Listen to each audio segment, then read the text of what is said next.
नमस्कार, good morning.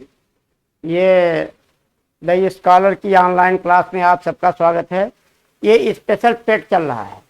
पेट का practice set आज का 8 है। और जैसा कि हम हर बार आपको बताते हैं, जब पैराग्राफ के क्वेश्चन हो तो सबसे पहले प्रश्न और उनके विकल्प पढ़ें, उसके बाद पैराग्राफ को पढ़ें। कौन से प्रश्न देखते हैं। पहला देखिए, इसको पैराग्राफ को पढ़िएगा। हवा चले अनुकूल तो नावे नौसिखिए भी खेल लेते हैं। अगर हवा अनुकूल हो तो नाव कोई भी चला सकता है। उसके बाद सहज डगर पर लंगड़े भी चल बैसाखी से लेते हैं। रास्ता अगर सरल हो तो उस पर कोई भी व्यक्ति बैसाखी के बल चल सकता है।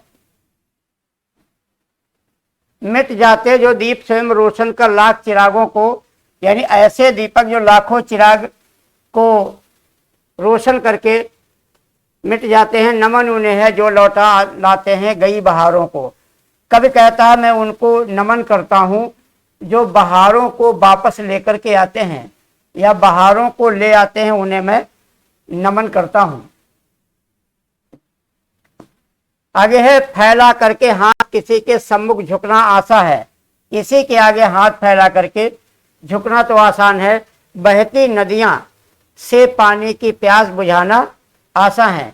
नित्य खोदकर नए कुएं जो सबकी प्यास बुझाते हैं, वही लोग जो सदियों तक जग में पूजे जाते हैं।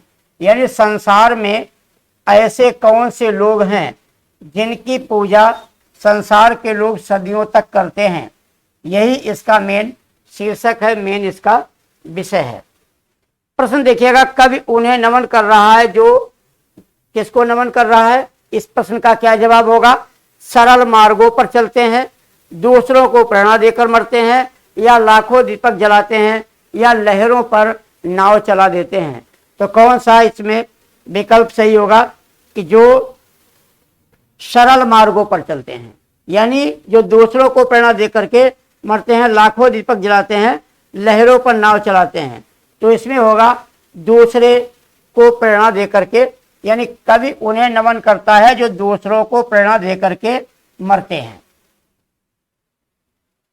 इसके आगे है, कविता में बैसाखी का भावार्थ क्या है। एक फसल, एक महीना, या सहारा, या सीढ़ी। तो यहां ध्यान दीजिएगा, बैसाखी एक सहारा है, आश्रय है, तो यहां पर सहारा से विकल्प सही होगा। इसी प्रकार से अगर आता है, पानी की प्यास बुझाना आशा है, में कौन सा अलंकार है। रूपक है, अनुप्रास, मानवीकरण, या उपमा। पानी पी प्यास बुझाना, पा अक्षर की बार बार आवृत्ति होने के कारण अनुप्रास अलंकार है। समाज उन्हें सदा सम्मानित करता है जो नित्य नए कुएं खोदते हैं, प्यासे को पानी पिलाते हैं, अपने कामों से सबका हित करते हैं, या सदियों तक पूजे जाते हैं। तो जो अपने कामों से सबका हित करते हैं उन्हें नमन किया जाता है। अगला प्रश्न है आपका, कवि के अनुसार उनका जीवन आसान नहीं जो स्वयं अपने ही लिए साधन जुटाते हैं, लोगों के सामने हाथ फैलाते हैं, बैसाखी के सहारे चलते हैं, या परिश्रम से बीती बहारों को लौटा लाते हैं। तो इस पैराग्राफ के अनुसार ये डी ऑप्शन सही होगा कि जो परिश्रम करके बीती हुई बहारों को वापस लेकर के आते हैं। तो इस प्रकार से 5 क्वेश्चन पैराग्राफ पर आधारित थे। और इसके अलावा प्रश्नों पर ध्यान दीजिएगा।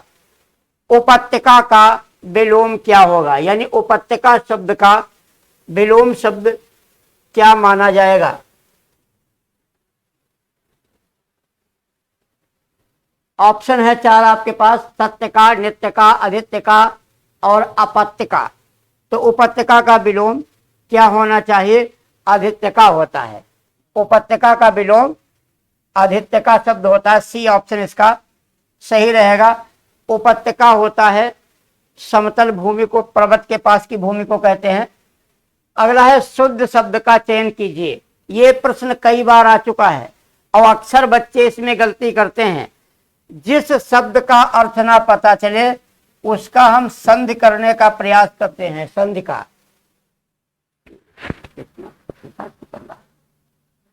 तरीका लाइक।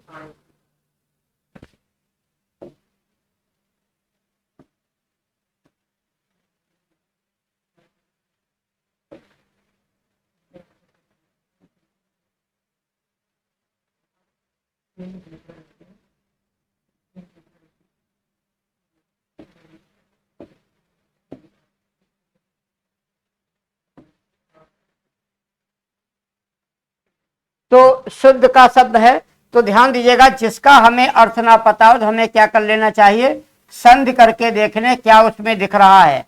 अब यहां ध्यान दीजिएगा, मिष्ठान, मिष्टान्न, मिष्ठान या मिष्ठान, कौन शब्द सही होगा? तो शुद्ध होता है मिष्ट प्लस अन्न, दीर्घ स्वर संधि है, ये आ मिलकर के बड़ा बन जाएगा और शब्द आपका बन जाएगा मिष्टान्न। विगत वर्षों के पेपर देखिएगा कई बार आया तो मिष्टान्न शब्द होता है, बी ऑप्शन सही है। इस चीज को आप ध्यान में रखेंगे। अगला प्रश्न है आपका, स्वागत का संधि विच्छेद होगा, यानी स्वागत शब्द में कौन सा सही संधि विच्छेद? स्व प्लस आगत, स्वा प्लस गत, सु प्लस आगत या स्वाग प्लस गत? तो ये बड़ा ही सरल है, सु प्लस आगत है, ये यण संधि है। कौन संधि है ये?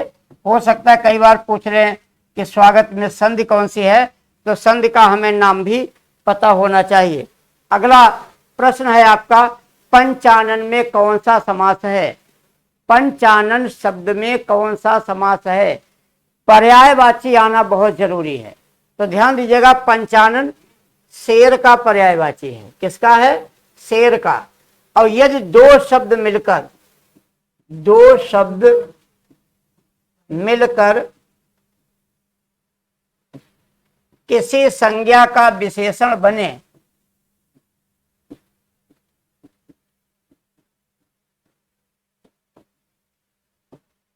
किसी संज्ञा का विशेषण बने तो वहां पर बहुब्रीहि समास होता है। कौन समास होता है? बहुब्रीहि। तो ए ऑप्शन इसका सही होगा। आगे देखते हैं, कान पकड़ना मुहावरे का सही अर्थ क्या है? कान पकड़ना मुहावरे का आपको सही अर्थ बताना है। अनादर करना, होशियार होना, आगे के लिए सचेत रहना या अनभिज्ञता प्रकट करना। सी ऑप्शन सही रहेगा, आगे के लिए सचेत होना। कहते हैं भैया हमने कान पकड़ लिए, तो कान पकड़ लिए का मतलब है जो हमने गलती की है, जो त्रुटि हुई है, अब भविष्य में ऐसी गलती नहीं करेंगे। नेक्स्ट क्वेश्चन है आपका,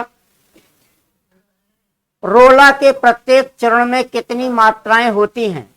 ये भी बड़ा ही महत्वपूर्ण प्रश्न है कि रोला के प्रत्येक चरण में कितनी मात्राएं होती हैं? 13, 16, 21 या 24? एबीसीडी में से क्या इसमें सही होना चाहिए? तो 24। रोला के प्रत्येक चरण में कितनी मात्राएं होती? 24। रोला होता क्या है? दोहा, ये समझ लो, दो दोहा एक साथ होते हैं, और दोहा में होता क्या है? 13 + 11, तो कितनी होंगी? प्रत्येक पे 24 मात्राएं होती हैं।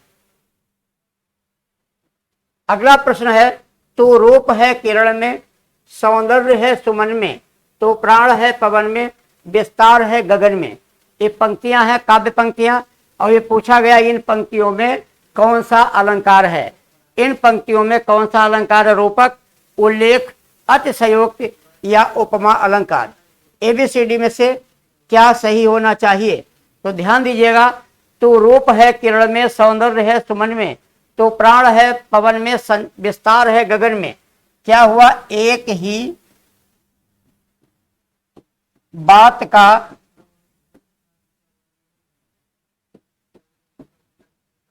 अनेक प्रकार से वर्णन किया गया। जब एक ही बात का अनेक प्रकार से वर्णन कर दिया जाए, यानी उल्लेख कर दिया जाए, तो कौन सा अलंकार हो जाता है? इसमें उल्लेख अलंकार हो जाता है। फिर है निम्नलिखित में व्यंजन संधि किस में है, किस विकल्प में व्यंजन संधि दी है? उच्चारण, उपेंद्र, भवन इत्यादि। देखिए संधि किसी की जड़ में होता है, हिंदी का मूल संधि है। संधि से हिंदी के बहुत से चैप्टर हैं, जुड़े हुए हैं, या उनमें सहायता मिलती है उनको पढ़ने में। तो संधि करके देख लेते हैं। उत प्लस चारण, उप प्लस इंद्र। तो यहां क्या जुड़ा है? आ और ई जुड़ा है। फिर है भो प्लस अन, फिर है इत प्लस